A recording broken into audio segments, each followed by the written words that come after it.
예, 여러분 안녕하십니까. 성선을아 송금 목사입니다. 이 한동훈 비대위원장과 윤 대통령과의 그 마찰 문제로 인해서 아주 위기 가운데 최후로 통첩과 같은 최후의 마지막 부탁과 같은 세 가지를 이미 이제 전달을 한 격이 되었는데요. 이 어제 이관섭 대통령 비서실장과 윤재호 국민의힘 원내대표가 비공개로 삼자 회동을 한 내용을 이제 보고받은 뒤에 이제 이렇게 발표를 했는데요. 한 세 가지로 요약을 할 수가 있는데 대통령이 거의 이제 이 마지막 두 사람 만나는 시간은 한동훈 위원장이 특별한 이제 뭐 사죄라든지 숙이지 않고서는 만날 아마 상황은 되지를 않을 정도로 이 세 가지가 공천에 관해서 이것이 사당화하는 것, 그리고 사당화하는 것에 대한 큰 우려, 그리고 명품 가방에 대한 것도 못지않게 말이 앙뚜아네트 이런 것이 그런 그 발언, 센 발언, 이제 김경률 씨가 그렇게 이제 그거를 사과를 지금 오늘 아침에 했지만은, 그러나 그것이 너무도 센 발언이었고, 그럼에도 불구하고 이 마지막에는 여지를 남겨두면서 이것은 내가 얼마나 후배를, 내가 한동훈 후배를 내가 눈에 넣어도 아프지 않을 만큼 내가 신뢰와 지지를 철회한다는 말까지 했겠느냐, 이렇게 하면서도 그 안에 뭐 하면은 이제 눈에 넣을 정도, 넣어도 아프지 않을 만큼 후배지만은 지지를 철회했다 한 말을 했다는 것도 어느 정도 인정을 했습니다. 그렇기 때문에 이렇게 마지막 어떤 최후적인 그런 그 통보를 한 성격도 갖고 있는 것처럼 보이는데요. 자, 대통령의 분명한 이 세 가지 메시지를 통해서 자, 어떻게 지금 여기서 말을 하고 있는지 중요한 한번 보도록 하겠습니다. 자, 이게 어제 밤 22일 날 16시, 오후 4시의 것인데요. 자, 윤 대통령이 이렇게 말을 했습니다. 이 세 사람이 참모회의를 가진 다음에 가장 핵심 참모가 되는 대통령 비서실장과 그리고 원내 대표가 이렇게 회담을 갖고요. 거기에 윤 대통령은 한 위원장이 이런 행동으로 김 비대위원장의 마포을 출마 의사표명에 대통령 의중이 담겼나냐는 문의가 빗발치는 상황이라며, 이런 식이면 대통령을 뒷배삼아 한 위원장이 당의 주인인 것처럼 줄 세우기 한다는 소문이 맞다는 생각을 갖게 됐다. 이것을 지적을 했습니다. 이것을 분명하게 지적을 했네요. 그리고 그러면서 한마디 더 나온 것은 윤 대통령 이 과정에서 한 비대위원장이 장관직을 내려놓고 당으로 갈 때 말했던 당부를 다시 언급을 했는데요. 그때 선거 운동과 공천 문제는 당의 중진들과 잘 상의해야 할 것이라고 미리 조언을 해두었다는 것입니다. 예, 이것이야말로 대통령을 보고 대통령과의 손발을 어느 정도 맞추고 관계를 이렇게 유지하면서 해야 될 것이라는 것을 확실히 했다는 것을 말해두는 것이죠. 자, 거기에 또 동시에 말은 하진 않지만은 이 명품에 대해서 그것도 못지않게 말을 그것은 이미 했던 것이고요. 자, 거기다가 한동훈은 내가 눈에 이것은 찍어내기, 일각에서 나오는 한동훈 찍어내기 주장과는 다르다고 하면서, 한동훈은 내가 눈에 넣어도 안 아플 만큼 후배였다. 내가 오죽하면 신뢰와 지지를 철회한다는 말까지 했겠느냐. 자, 이것을 인정을 했습니다. 그러면서 윤 대통령이 이런 말을 했다는 것을 전하면서 이렇게 개선의 여지를 남겼다고 이렇게 말을 하고 있습니다.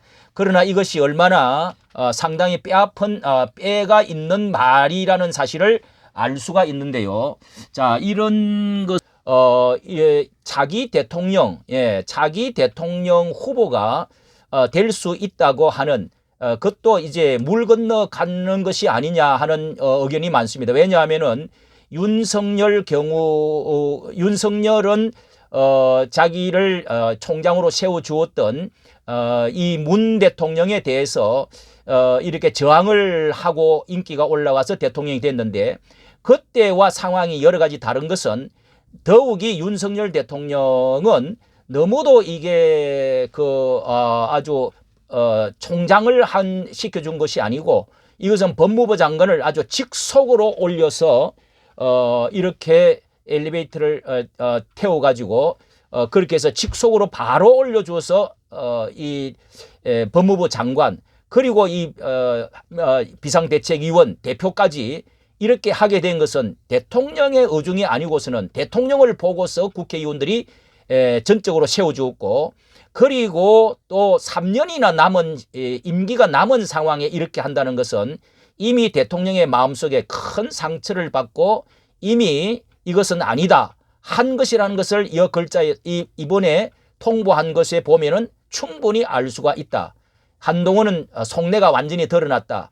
완전히 사당화해서 자기 정치를 하려고 한다는 것이 분명히 드러난 것이 여러 면에 드러나 버렸습니다. 나는 내 길을 가겠습니다 했던 것과 그리고 명품 백에 대해서도 사죄를 해야 된다. 그리고 국민 여론이 있다. 또 여러 가지 의견을 들어봐야 된다. 이렇게 말을 해버리는 것이야말로 대통령과 너무도 엇박자를 내어버렸다는 것입니다.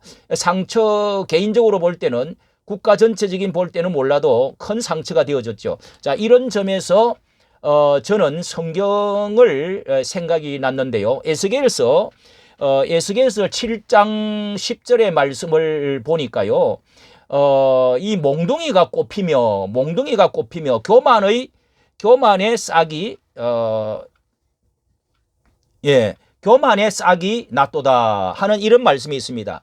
이 이스라엘 민족이 예루살렘이 나라가 다 망하고 포로로 잡혀간 지 4개월 돼 가지고 그렇게 해서 예루살렘이 아직까지 남아서 항거하고 있는 그런 그 사람들에 대해서 하나님께서 다시는 회복시켜 주실 것이다. 이렇게 생각했지만은 에스겔은 이미 몽둥이에 교만의 싹이 나서 이미 그것은 아니다. 포기해라. 이렇게 지금 잡혀온 유다 백성들에게 하나님이 도와주실 것을 믿지를 말고 에스겔은 끝났다. 끝이 이르렀다. 끝이 왔다 하면서 이렇게 하나님께서 몽둥이로 때리신 것인 것을 알게 하신 이런 말씀이 여기에 교만의 싹이 났다. 몽둥이에 꽃이 피고 교만의 싹이 났다. 이렇게 지금 표현을 했습니다. 자, 이것이야말로 한동훈 비대위원장은 너무도 지나치게 빨리 자기의 이렇게 자기 정치 그리고 너무도 이렇게 많은 자기의 상관의 아주 절대적인 그런 지지를 받아야 될 아직 상황에서 자 이렇게 되어져 버렸고 그리고 이렇게 사무엘상 15장에 또 보면은 이 사울 왕이 왜 그렇게 지지를 사무엘에게 임명을 받고 지지를 받고 백성들에게 그렇게 지지를 받았다가 갑자기 이 사울 왕이 결정적으로 이 왕이 하나님이 떠나게 된 사실이 이렇게 두 번, 세 번 기회를 주었지만은 이렇게 결국은 자기를 위하여 기념비를 세웠다. 이 하나님의 뜻을 전달해 주었지만은 이렇게 자기를 위하여 기어이 기념비를 세우는데 정신을 파는 것을 보고 그 심정을 알고 사무엘은 이미 하나님이 당신을 버렸습니다. 이런 이제 말을 하고 옷자락을 잡고 갈 때 이제 순종이 제사보다 낫고 뭐 하는 이런 이제 말씀을 이렇게 하고 이 운명이 기울어지는 그런 이제 계기가 왔다 하는 것도 이렇게 성경적으로 생각이 나는데요. 자, 우리가 정말 그 윤 대통령도 뭐 잘못이 없을 수는 없지요. 또 명품 문제도 뭐 나무라지 않을 수가 없는 문제도 있지만은 그러나 이것은 도덕적인 면이나 여러 가지 또 정치적인 신이나 도인 문제 이런 모든 면에서 이런 점이 드러났다 하는 것을 말씀을 드리고 싶습니다. 이까지 정치 감사합니다.